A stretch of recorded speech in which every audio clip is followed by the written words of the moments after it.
मंगलवार को देवउठनी एकादशी के साथ एक बार फिर से सभी मांगलिक कार्य आरंभ हो जाएंगे। देवउठनी एकादशी को दीपावली की तरह मनाने की परंपरा है, जिसकी रौनक बाजार में भी नजर आ रही है। आषाढ़ शुक्ल एकादशी अर्थात देवशयनी एकादशी से भगवान विष्णु शयन पर चले गए थे।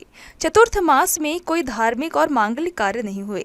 इसी चतुर्मास का समापन कार्तिक शुक्ल एकादशी के दिन होगा, जिसे देवउठनी एकादशी, देव प्रबोधनी एकादशी और देवोत्थान उत्सव भी कहा जाता है।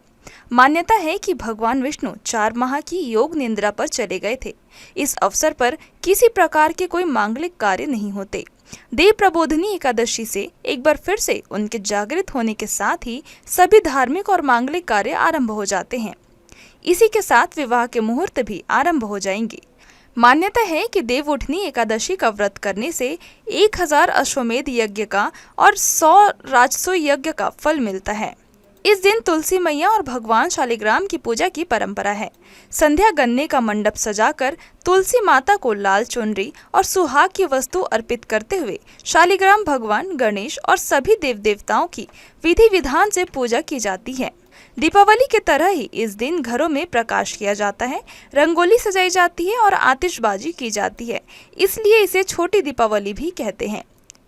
इसकी रौनक बाजार में नजर आने लगी है। देवउठनी एकादशी पूजन के लिए गन्ने की आवश्यकता पड़ती है, इसलिए दूर दूर से गन्ना व्यापारी गन्ना लेकर बाजार में पहुंच चुके हैं।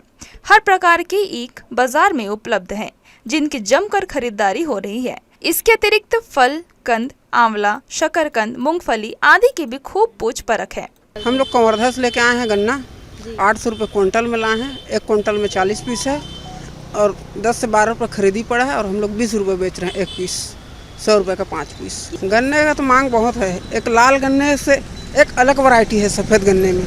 ये गन्ना अपना जो शक्कर बनता है वो वाला गन्ना है। अब इस बार तो अभी मार्केट नहीं आया, मार्केट में हम 2 रोज पहले आ चुके हैं, इनके वजह से भी मार्केट थोड़ा ढीला है।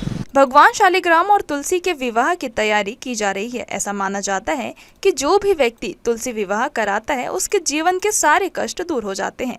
तुलसी के पौधे के ऊपर गन्ने के मंडप सजाकर 16 श्रृंगार सामग्री, आंवला, शकरकंद, सिंगाड़ा, सीताफल, अनार, मूली, अमरूद, हल्दी की गांठ अर्पित करते हुए दीप, धूप, चंदन दिखाकर पूजा अर्चना की जाएगी।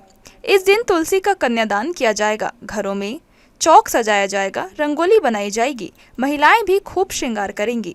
अष्टदल कमल बनाकर चौकी पर भगवान शालिग्राम स्थापित किए जाएंगे। तुलसी की परिक्रमा करते हुए मंगल गीत गाए जाएंगे। फिर खीर और पूरी का भोग लगाया जाएगा। आरती उतारकर प्रसाद का वितरण होगा। इसकी तैयारी जोर शोर से चल रही है। जी न्यूज के लिए कैमरामैन गोपाल मौर्य के साथ प्रियंका सिंह की रिपोर्ट।